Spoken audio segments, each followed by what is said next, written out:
Welcome, everyone, to Because Marie Said So, the podcast that talks all things business and entrepreneurship. If we're not talking entrepreneurship, we're not talking. But we are talking today to a very special guest that I have, Lekia Hill from Lekia Tech LLC. Lekia, welcome to our show.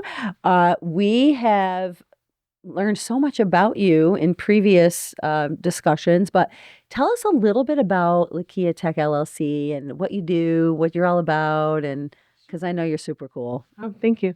I formed Lekia Tech LLC back in 2020. I built an app called the Powerful Voices app, which was a civic engagement tool that allowed constituents to connect with their lawmakers from a federal, state, and local level.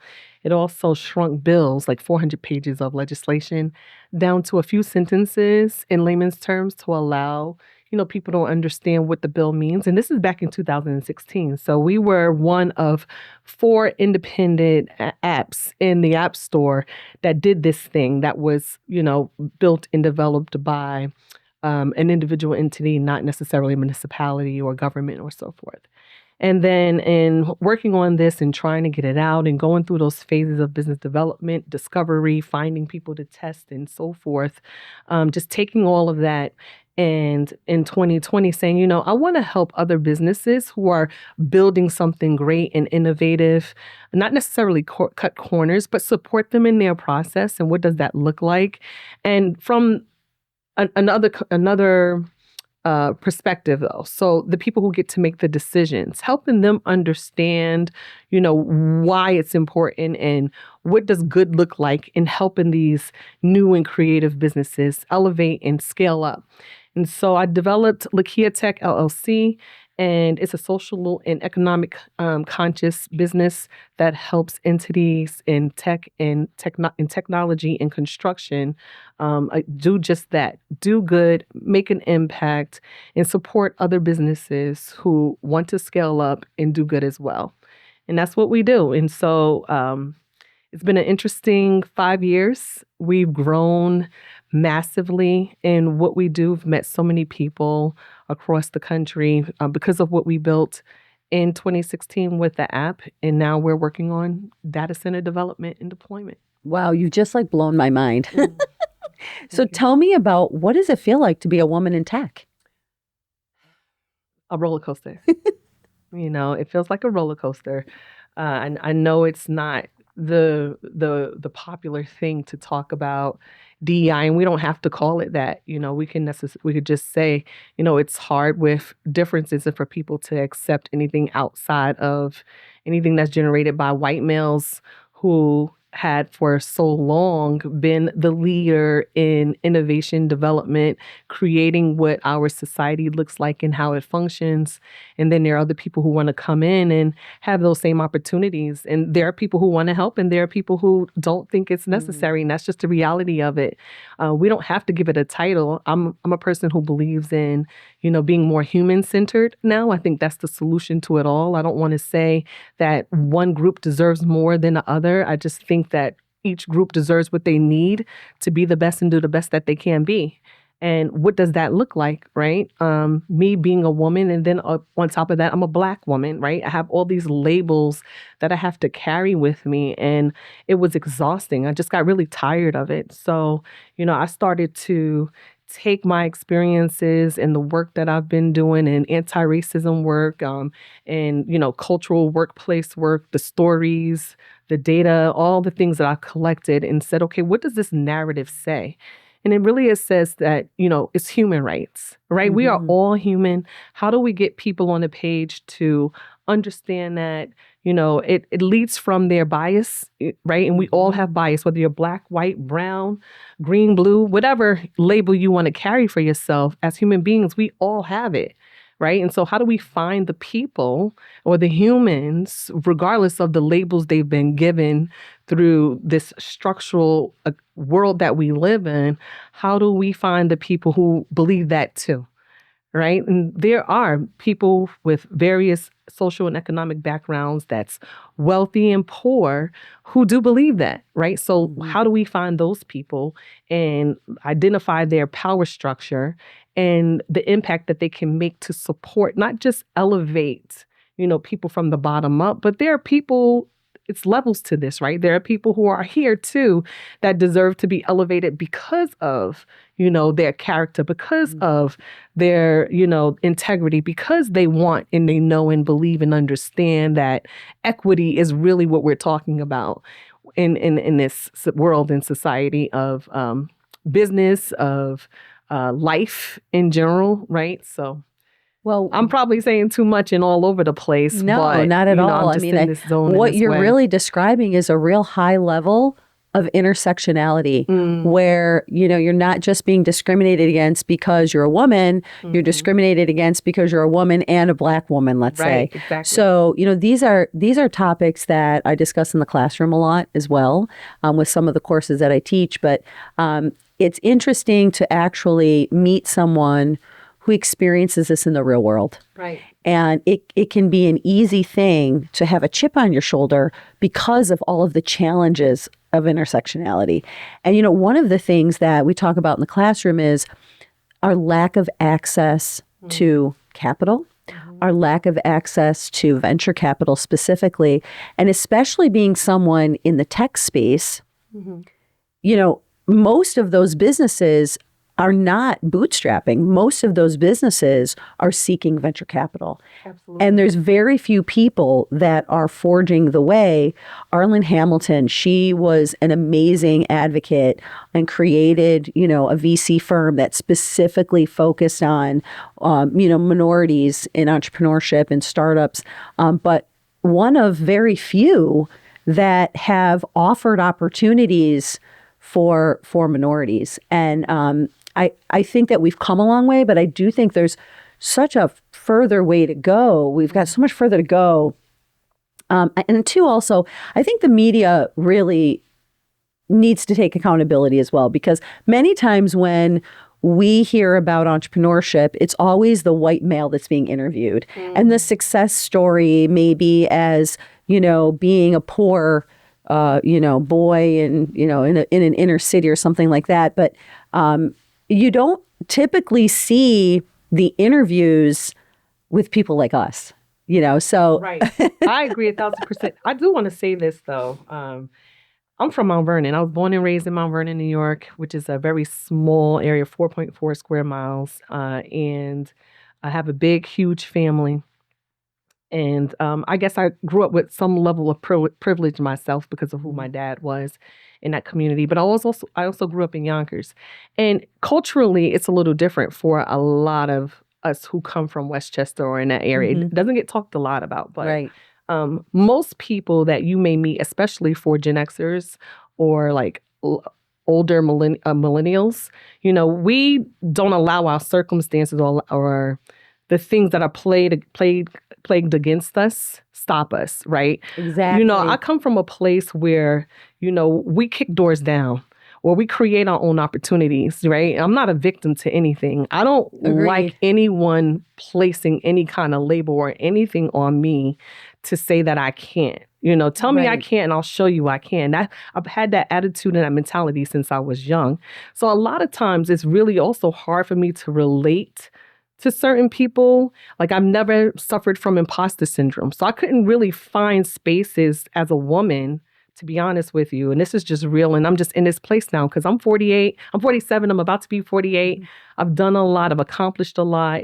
And I'm now in this place where I can't give back monetarily with like money, but I can with my IP and my experiences to encourage and empower other people. While capital was hard to get, I had to find another way. So I went the grants way, right? I always look for a solution to the barriers that are placed in front of me. What's not fair is that I have to work 10 times or 20 times as hard, right? But I realize in entrepreneurship, right, like everybody has to work hard. Regardless of their background, there's a very few group of people who literally have that opportunity. Now, maybe they'll get the access sooner or faster because of how they look or, where they come from and all of those other things. But people have to work hard. I don't like the fact that I have to work 20 times as hard in order to accomplish what I know I can. then I just decided to like make a way. And why I'm excited about tech and where we are today, as you know, my research showed me in 2016, and I actually wrote about this. AI now being in the forefront, I mean, there's a lot of ways the we can cut the tape Yep. in it, right? There's a lot of ways we can use these tools as entrepreneurs or people who are building their businesses to find there's money. When I say there's money out there, right? But AI is now, it's really more about teaching people how to use it to be able to do that. There are people there who are giving money away or want to help other businesses, but they're not seen or heard, to your point, because of the media, not exposing them. But it's there, right? And I believe in the power of people. You know, one of my background is in social justice work and advocacy work. I also used to be a lobbyist. So I've talked to thousands of people from across Westchester County, Onondaga County, Rockland County in the last 20 years. And I think it allowed me, and I've collected stories from these people. And so without really knowing and understanding, because I didn't go to school, I didn't go to college to have the language and the terminology behind, you know, what was happening with me, but I know it was happening, right? And in that, it's human studies. I've started to learn people. And one thing I know about people is that once you break down the bias, or they become more conscious about who they are and about life, and they don't allow the things around them to form their decisions and their beliefs, and they truly seek within themselves to understand who they are and what their purpose is in life, the heart is good, right? And you can't, I used to have like this Jesus complex, trying to save the world, trying to save everybody. And that's okay. You know, I was born that way, right? Just loving people. I didn't care about what they looked like or There's who they were. something to be said about love. It's something to be said Yes. about love. And I'm a Yes. lover, Yes. right? And I get hurt a lot because of it, right? I feel unprotected a lot sometimes, especially about being a woman. I think being a woman in this world is extremely complex because we are, you know, the true leaders of the world. And that's just the reality of it. You know, our husbands, brothers, fathers, people depend on us, right? For everything. We're mothers, you know, we shape society, you know, and that's really complex. And I think because I'm dealing with something right now that I think is truly in the workplace and in business and in, you know, life, that I'm still trying to figure out what it is, but I'm like, okay, you don't really ever truly know anything, right? And people don't have the capacity to become objective and totally erase themselves. There's only a few. So I feel alone a lot in the world. I don't always get a mic. No one invites me and I think to talk this way because they're like, oh, you know, they don't understand feeling alone is not just you. And I think too, because people in entrepreneurship, you're basically addressing problems, and the problems that you're addressing are tough ones. The ones that I'm addressing in my business are happy ones. You know, my problem that I'm addressing for my customer is, you know, what style is going to look best on me, or I'm trying to cover a tattoo. How do I do that? Which is a much different level of problem than the problem that you're addressing, which is a little bit deeper, actually a lot deeper. Right. So, you know, it just becomes, as an entrepreneur, we're alone a lot, because at the same time, where do you go? Who do you go to when you're at the top? When you're the owner of the business, and or you're a solopreneur, okay, who's there for you? Aside from a spouse or, you know, or a good friend or someone like that, where do you go? Right. So many times, that's how we met. We met in the Profound Mastermind group, and I was so thrilled to be a part of that group because I was around people who were going through the same things that I was. We were all very different people, right? Different industries, different ages, different cultures. Yes. But you want to know what? We shared that common theme, right, where we understood one another and we were there to help one another. There was no animosity. There was It no was amazing. everybody, and we still are. And we still are connected, We still are which a I close group. love. You know, it's a different way that we are, Yes. but we still are. Yes. And It's just a group of good humans. it really is. I mean, it was literally, if anything, I would say for 3 years, because I was in the first group Yes. from the beginning. In 3 years, I was able, it proves my theory about just being good humans with all the different backgrounds, like everything you were saying. What it did was really show how when people just kind of like erase themselves and just be and find that common ground, incredible things can happen. And it's possible. Profound allowed people whose paths would never otherwise cross or connect, find each other and build. Some of us, we've built some really tight, authentic friendships. Right? It's not just, oh, let's do business together. You know, we still check in on each other. We still, some of us, you know, whoever you found or connected to, Right. they became your people. And again, who you may not have otherwise ever met. And we learned from each other. It wasn't about what can I get, it's what can I give. And then so now most of us were givers already, but now we're more intentional about it. We can measure impact by it, right? We can connect other people that we're trying to help with other amazing people. I love it. You know, I'll never forget it. It was great. You know, the thing is, for me, it was that post-COVID, you know, we had been closed during COVID for like that 3 months, which really, the business took a really substantial hit during that time. So once COVID kind of ended, you know, I became part of the group. And in that 3-year period, my business grew exponentially. Yeah. Mine too. It grew exponentially. And it was because of the group that I had surrounded myself with. I was now forced to be accountable after we would have our trips, our mastermind trips. And it was great for me because it made me accountable. It made me say, you know what? Okay, I'm not just going to go to this trip and, you know, participate in the activities and then walk away and forget about it. You know, I'm going to go back to those notes. I'm going to be intentional about the way that I'm going to apply that in my own life and in my business. And because of that, I saw this exponential growth. And I also launched things and did things in my business that became an extension of what I was originally doing. And maybe had been on the back burner in my mind for the last 6 years, 7 years, but was like, you know what, this is time to do it. Yeah. So I do think that, you know, being around a network of people, you know, they say, whoever they is, says, you know, surround yourself with people that you want to be like so that you work towards that. You become what you surround yourself with.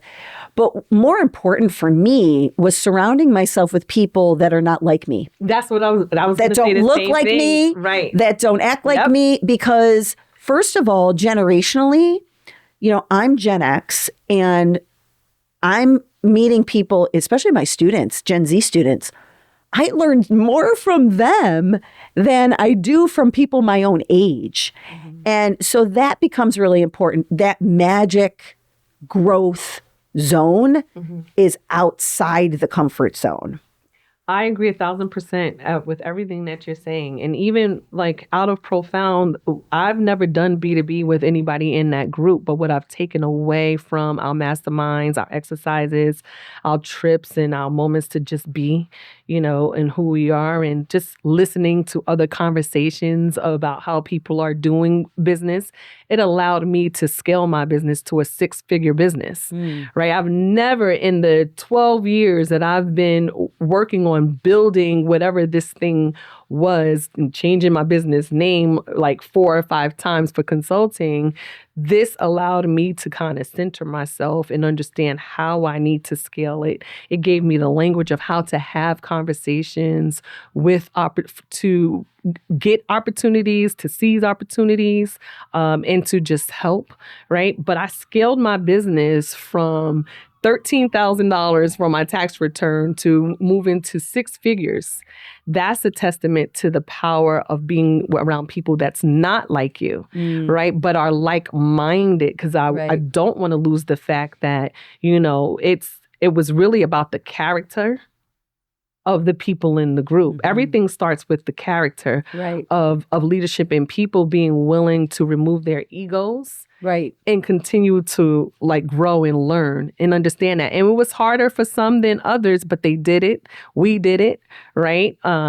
And not only scaling my business to six figures, but, the opportunities I was able to give other people, like from Gen Z, having interns over the summer to help run my business, because I was a hybrid entrepreneur. Right. So I had been using interns from SU, Lemoyne, and On Point for College to kind of, get an opportunity to build, create, develop, test the things that they've been learning and working with my clients while I'm at work, holding meetings on Saturdays. And so I'm living this double life, well, triple life, because I was also a mom. I'm also a mom. Right.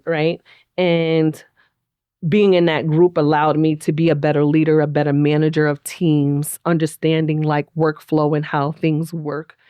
So I was able to take that, and now I can bring that experience into other places and spaces to say, well, this is how this would work, and kind of foresee how things would unfold. There's just so much I got from being in there. And then learning from Gen Z, they're my superpower, right? They invigorate me, and when I listen to them and learn from them, I'm not necessarily just teaching them. They're teaching me by me being quiet and hearing from them, and then raising Gen Z. I'm raising that was Gen my next Zers question. Also. One of the things that I talk about a lot on the show is managing, as an entrepreneur, managing work and home life. Because for us, there's no 9 to 5, there's no weekends, there's no breaks. When a client needs something at a certain time of day, you got to go, and you might miss some things. You try to, make yourself as flexible as you can for your kids. But in some situations, businesses that you own or, are a part of or invest in, it just doesn't allow for you to be there all the time for your family. And I do think that there's something to be said for kids of entrepreneurs, because I've got the 3 teenagers. I did have my son on the show early on, and I asked him the tough questions that I wanted to know the answers to that I hadn't asked him in the past. I wanted to, and I think it was selfish for me to ask the questions I did, because I was looking for the answer that was going to say, Mom, I was okay. And I know you put me first. And I think I was looking for him to say those things, which he did, to satisfy my guilt for not being there at certain times, or not, and I did prioritize my kids and my family when they were, younger, and they really needed me and everything. But there were times where sacrifices had to be made. Every Saturday, I don't remember having any Saturday off unless there was some sort of big event happening that I couldn't be at work. But my kids had a babysitter on the weekends. Both my husband as an entrepreneur and myself as an entrepreneur, we work 7 days a week. How for you is that? Well, it's interesting that you bring this up. I'm actually going through something right now where, my kids are 17 and 25, and they're making jokes about my parenting and motherhood over time. I will say I was not the best domestic parent in the household, with cooking dinner and cleaning even sometimes, and those things. And while they're joking, I'm receiving it a little different. Like, they were joking about my cooking or lack thereof. Right. And not being fed sometimes, going to bed, right, and saying, Mommy, we didn't eat. And I'm like, oh, we didn't eat? Oh my God, want some cereal? And they're laughing about it, ha, ha, ha, ha. Or my daughter saying, me being 8, this is how they talk, me being 8, and she's telling me to keep a knife under my pillow while she go to a meeting, right? And then she couldn't bring me to, this is real serious stuff, right? Yeah. And they're laughing about it, but the truth of the matter is I was a single parent. Right. And I lived in Syracuse where I had no family and no friends. So there was no support system. I was in a place where I didn't develop relationships on a personal level, but my relationships were really strong in community work or maybe through my professional life. But when I went home, I had no one. And then I'm overworking myself and burning myself out for what? Getting sick. I have a heart condition. I was in and out of the hospital. I actually want to pull a report from Community and Upstate to see how many times I was in the emergency room because my chest was hurting and my pressure was uncontrolled and high, trying to do the work, right? And working with other leaders. And meanwhile, my kids are at home taking care of themselves or each other, right? So that I can earn, a paycheck if I was working for someone, which was far and few in between. A lot of times I was providing through, my business or 1099. But when I was working, and this is no shade to, the businesses or companies I worked for, but, I wasn't making enough to provide myself for my whole family. And then I wasn't qualifying for any support services because I earned an income. You were earning too much to get any sort of help. And but that one job wasn't enough. So you had to take on another one. And then you're trying to do your own thing. Yeah, and I'm losing my apartment. Or then I'm losing my car. I mean, it was real. The sacrifice for what you believe in and building a business. I could have went back to corporate America then. I'm in there now. Right. But there was something in me, innately in me, that said, no, I got to do this thing. Whatever this thing is. An entrepreneur is not a business owner. We're in a category by ourselves. And our kids, they're seeing and watching that. So either they're going to be inspired by it or be like, I don't want that. Right. I want a 9 to 5 that's secure and I'm getting benefits. And I want a mom that's home when I get home from school. I've seen or a wife that's home because they're young seeing this, and they're deciding what they want for their own future and looking at you like that looks a little messy and complicated, or they're like, yeah, I love that. I want to do the same thing like my mom, right? And then my family's a little different again because I talk to my kids. I raised kids where I gave them room to express themselves throughout their life, not saying you have to wait till later. I'm paying for it now a little bit, because sometimes I'm like, am I talking to my child or I'm talking to a friend, right? But I prefer they're great, they're great kids. They were good students. You have some pretty amazing kids. Thank you. Yeah, That's right. For sure. So, and I've always been a great communicator and very transparent too, so they knew what was happening along the way. And we lived in an apartment. We didn't live in a house. So there was very little that I could hide from them. Right.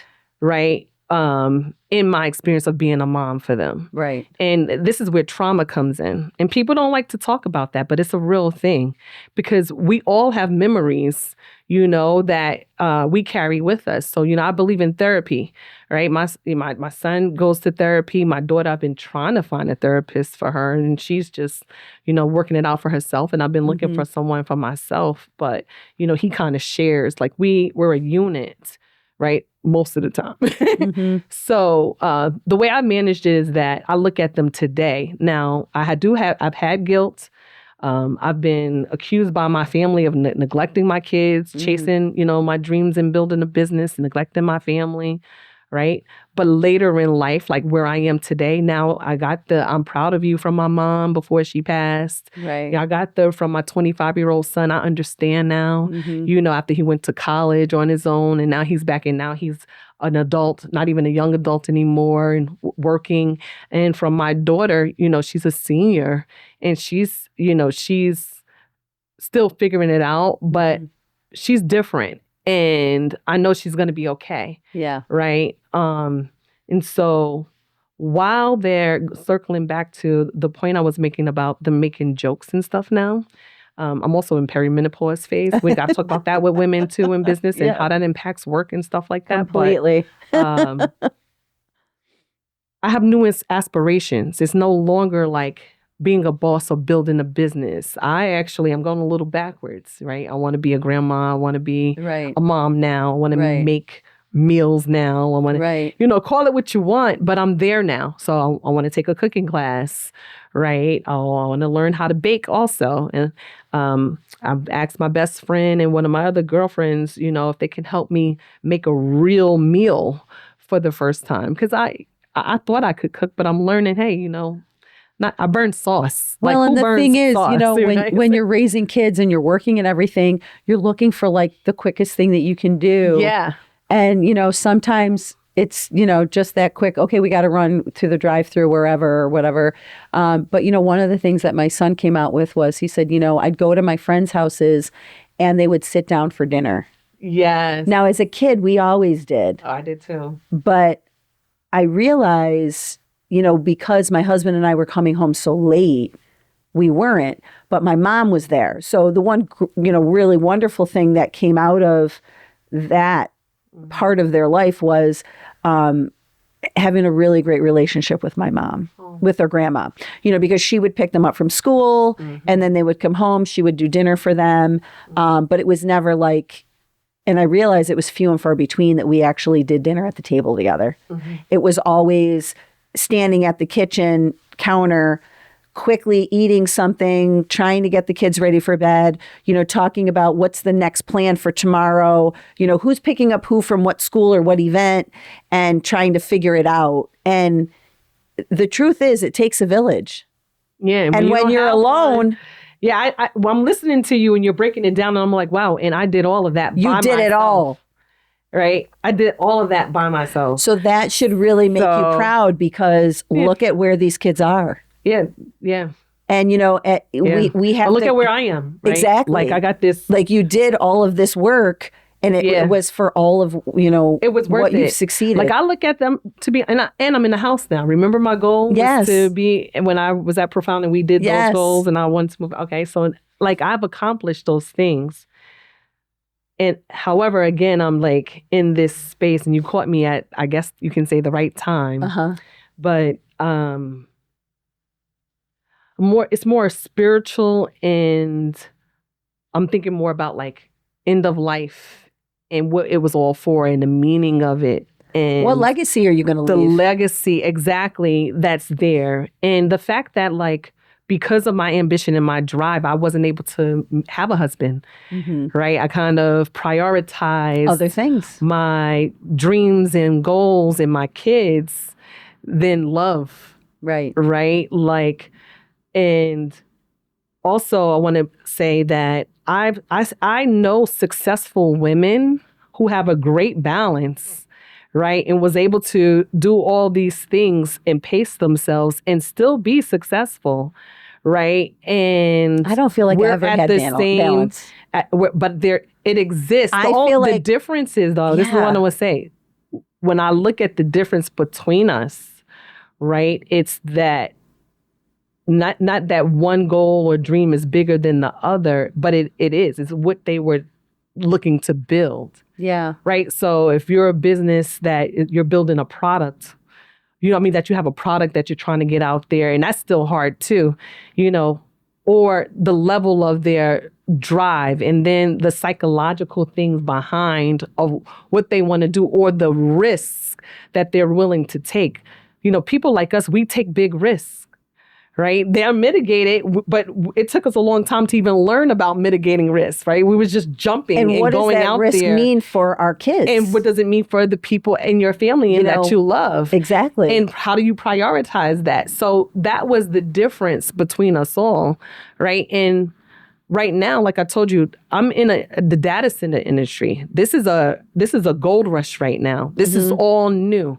And now I'm just realizing what all of those experiences was for. This is a space and a place where I've built status, I've built relationships, I've built another level of integrity and character. I've learned, and I have relationships and resources that I can add value to in this space of making impact, because that's what it's always been for me. I've never wavered, right? Trying this thing.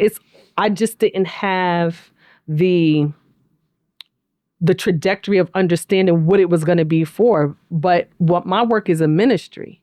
So in that work, you can't afford to fall into the social and economic structures of things, because I'll be required to work with all types of people. Right. And so that required me in my own development, my own human development of seeking and understanding my own biases and my own prejudiceness that I have, right, of people and humans, and then having the discipline to recognize those, because my goals changed to be able to treat people well. I never want anyone to walk away from me. Now, if they do, then that's on them. Yeah, I do still have that attitude, because I know with intentionality, it's not my intent to hurt anyone. Right. Right. But I know that also that I'm actively in this moment in time, I am actively still being self-aware of who I am and what I am. And I finally you can work on yourself to a place where it's no longer a practice. You just become that person that you want it to be. Right. I don't want to, because you're a white man or a black woman, or I don't want to treat you a certain way because of how you look or what your background is, or any of that. I didn't want that for myself. Right. Right. And I couldn't worry about whether other people was working on doing that for themselves either. But what I'm showing now, and now, leading a team of people through my job, because I also have a job. What I'm seeing though is that, customers that leave the bank that we work at, they feel so good leaving. My friends and my family and people that surround me, they feel so good when they walk away. And that's what I care about most. And some may say that now it's like, I should be thinking about, though, who's going to make me feel that way, though? Well, that's the greatest impact you can have on the world, is how you make other people feel. Yeah, it feels good. But now I'm coming back to, like, I want to feel good, too. Mm-hmm. Right? I deserve that. I can be called selfish or whatever. Now I'm in that space. Like, no, now I'm looking for people to make me feel good. I do deserve that.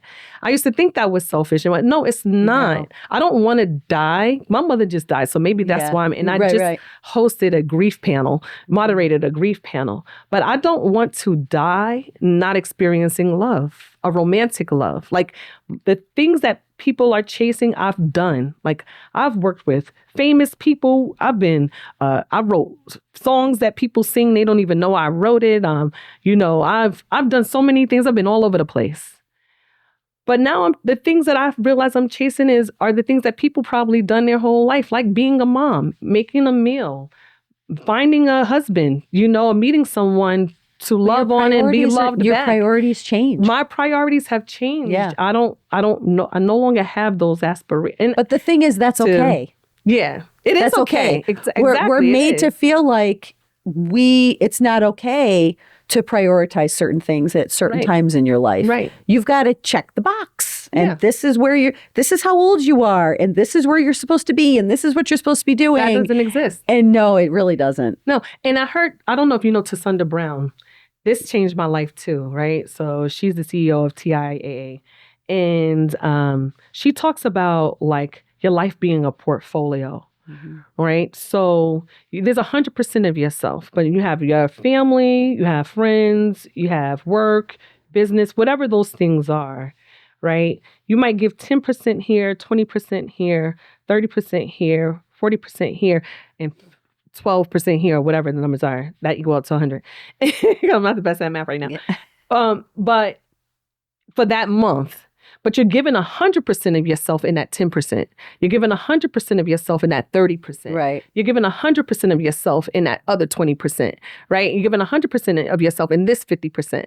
Right. And then the next month, it might switch up. Maybe, your family is now getting the 50% and your work is getting 20%.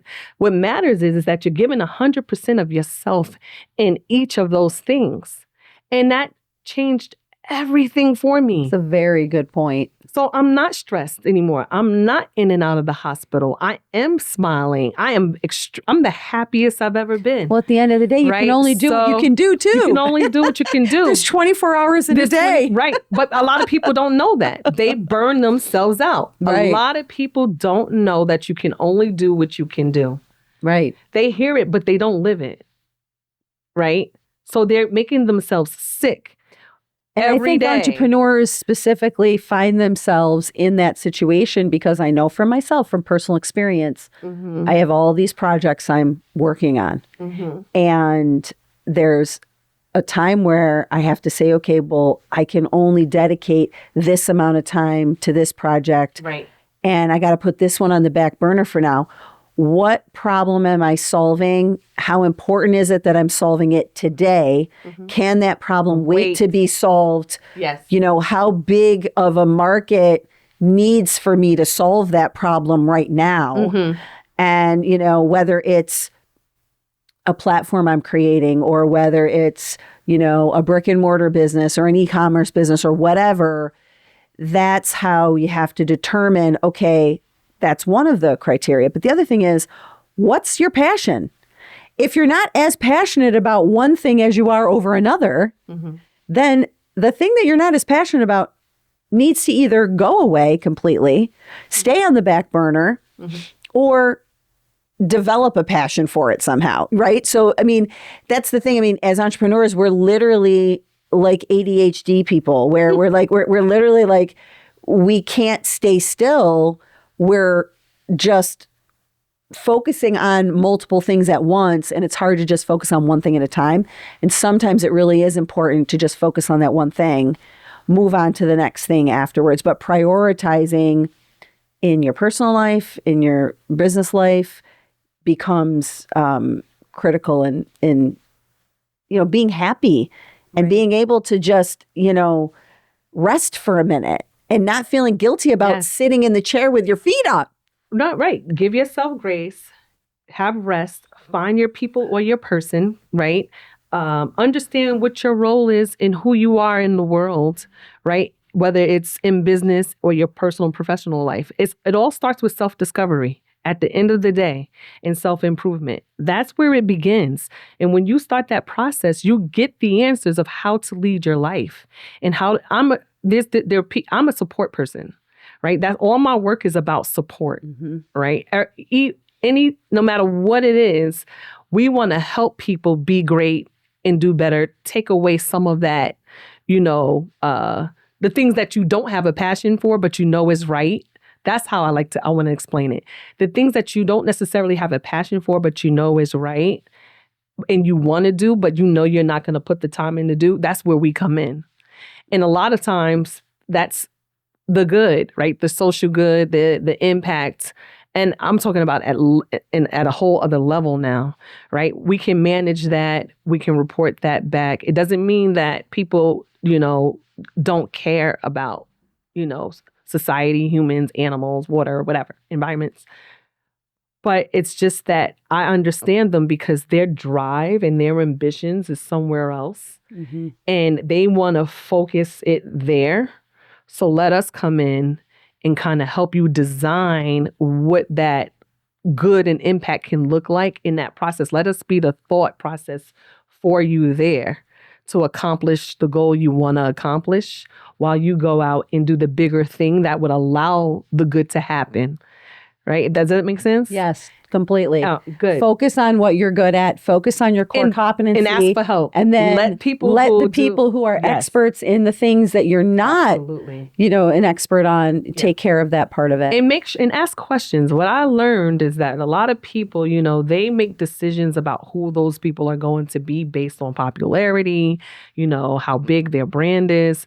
You know, people don't take a lot of time to really investigate the people that and the quality of work and the impact of work that they've done, whether it's a lot or no matter how big or small it is, that they're really going to carry out and deliver the results that you're looking for. And sometimes they hire people and then they're disappointed because they didn't do that part, right? But you have to, when it comes to impact work and social impact work, you know, we know this thing inside and out, right? There is it's more than just an assessment. You have to be right within yourself so you can discern, whether or not this is the people I want to work with. These are the people that I think can do the best job. And then also you have to support those people too, right? At the same time. It's so complex. It's a lot. That's why I tell people now, it all starts with self. And then when I meet someone new, I get excited about people all the time. But I put them in a place. And if I don't see that there is or feel, because I trust my instincts now, right? If I don't see or feel that, they're in the same place that I am when it comes to self-understanding, right? And being conscious and aware about humanity, then I'm not like, oh no, I won't deal with you or whatever, but I deal with them accordingly. I've just been really I've been extremely blessed to connect with good people, right? Who want to do good things. And it was a journey to get there. Wow. And being true to yourself, too. Being true to those values, those morals. A company could list, oh, we believe in good. And on paper, they look amazing, right? And marketing is a hell of a thing. They can post and put out anything to paint the picture of what they're doing. But you don't really know until you build and forge that relationship if it's true or not. True. And that takes time. You got to be patient, to discover it. It's not something you can recognize right away. You have to spend a certain amount of time with people when you're letting them into your life or into your dream or into your vision. That's what I would tell people. Lekia, what a great show. We got really pretty deep into a lot. I feel like I was all over the place. I know it's really hard to sit with me and not get deep. So honestly, I was like, you sure you want me to come? You're right. Get invited. I'll tell you. I don't know why. It's my ministry, I guess. I'm just trying to embrace You teach me and the world so much. And the key takeaway is just how to be a better person. Be a better person. And I take away a lot from you in the world as well. The one thing you didn't ask me, though, is why I'm wearing a 1996. I'm looking at it. So tell me a little bit before we are done about this 1996. So November of 1996 is when I started my business, Spy Baby Bridal. Wow. And so we are celebrating our 30th year. 30 years. So this is the part where you're supposed to look at me and go, Carol, you don't look that old. You don't. I always tell you look good. First of all, we're Gen Xers. We off of this, okay? Maria's like, we know who we are, what we are for Gen Xers, okay? We know we look amazing. We're just a whole different type of breed of a generation, okay? We are here. Well, it was funny. I was at, I don't know if the store is called Garage or something for the younger people. And I saw this it's actually a dress, it's a little dress. And it said 1996. And I was like, God is putting me in this store, in this place. And we were out of town. I think we were visiting a college or something. Yeah. And I go, why is 1996? Why of all the years was that on the rack right in front of me? And I was like, and I was going to be celebrating. We were coming up on our 30th anniversary. Wow. I would just want to say before we close out, let me give you something because you truly, you keep me going when you send your text and you're calling and telling me that you're acquiring something or whatever. You inspire me. Well, I do want it goes both ways. I know, but let me give you your flowers real quick. You really do. Like, I'm going to just dial down a little bit and go to, like, you talked about being a woman and woman in business. And, 30 years is a long time. So it speaks volumes to what you've built because you have structure, right? You knew right away what you was doing and what you wanted to do and you learned the lessons within it, but you're here now. And you make so many women look beautiful on a very special day. But you're a great professor. Like what you offer and you have to offer, and I hope more and more people recognize this, is invaluable. Because I talk to you and the way you make decisions is invaluable too. So actually, you would never let anyone tell you anything different about that. But I'm proud of you. No, I appreciate that. I'm very proud of you, and I'm excited for where you're going now and your additional ventures. You're No, a I badass. appreciate that. And being one of 10 children, you know, most of my siblings are in like professions that are typically known as high income professions. And being, you know, going kind of against the grain, actually along with one of my other siblings who was in the performing arts industry for some time. You know, it was always, I was the one in college and in grad school that would show up to a career fair in a red boucle jacket lined with ivory pearls. When everyone else had the black jacket, the gray jacket, and were, you know, interviewing for all of these corporate jobs. And I didn't fit in there. I'm looking around going, I had hair bigger than big hair, don't care. I mean, I had my Aquanet. I had the case of Aquanet under that. Okay.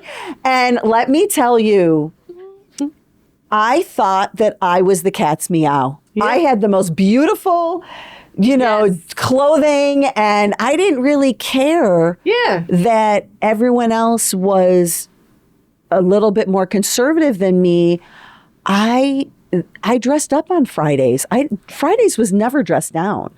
I dressed up in a dress to go to school in elementary school on Fridays. I wanted the little guinea sack dress with the puff sleeves, and I was different. And I knew that my path was going to be different. But the one thing that I've always known, that failure was not an option. High five there. See? And I was getting ready to say, with one of my mentors when I was younger, Senator Andrea Stewart Cousins, when I was moving to Syracuse, she told me I was exceptional. And I would understand more of what that meant as I got older. I was 34 at the time. And I do know now, especially with the woman that she is. And, you know, those of us who are different, we learned early to be extremely confident and walk to the beat of our own drum and be our skin. You know, we are born to really, truly help, you know, center humanity. You know, well, you're going to be coming up on a very important birthday when you turn 50. I can't wait. I got to tell you. But I can't wait to turn 50. I'll tell you, the moment you turn 50, everything shifts and you're like, you know what? I don't need to put up with this stuff anymore. No, that you're I'm already giving me. there. I That's don't not need true. to. I think after 45 now, you get there. And I think for a lot of people where you don't that care. Point where you realize statistically, your life is more than half over. Statistically. Well, I feel like that now. And you don't want to wait. Yeah, you don't want to waste time, breath, and money on things that aren't important to you. Well, that's why we're talking the way that I'm talking today, is because technically, statistically, I'm supposed to live to 76, 78 or something. So I'm already half at my life. Right. That's how I look at it. Not 50, but I'm looking at it that I'm already there. And I honestly, someone asked me before, well, don't you care what? No, the answer is no. I really don't care what people think of me. I care about people and what they think, but I don't necessarily care what they think of me. And I don't care who it is that's asking the question. You could be anybody, because I know how I live. Right. I'm very confident in myself, the way I live. I know myself. I'm accountable for my wrongs because I am not perfect. And I know that about myself. So, and I also know that I'm very capable of having a intellectual conversation, you know, and I'm always open to it. Right.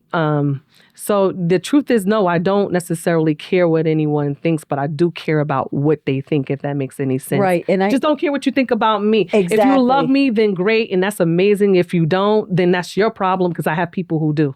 Well, and the benefit too of being at that age, right? It's just being the age that I am, is I can look at younger generations than me and I can learn a lot from them. So you do come into a new age of learning. Absolutely. So it's definitely something a little bit different. What, you know, you're constantly trying to learn from people older than you when you're younger, and then it kind of flips once you get to be. And be always, it's just always be a student. I know, what I do know is that I know nothing at all, and I'm always learning something new. But I also know that I do know things and I have something to offer. And I'm worthy and I'm worth it. And you know what I mean? And if I can't I'm going to find someone who can. And if I don't know, I will more than likely, because I love researching, figure it out. It's because I you're love solving problems. Then we said it, say high five, same time, because I love solving problems. Why? Because we're entrepreneurs. Because we're entrepreneurs. And I think we're going to end the podcast on that note. Let's end it on that note. If we're not talking entrepreneurship, we're not talking. If we're not talking entrepreneurship, we're not talking. I love that. That's good. Thanks so much, everybody, for joining. Bye. Because Marie said so. Until the next time.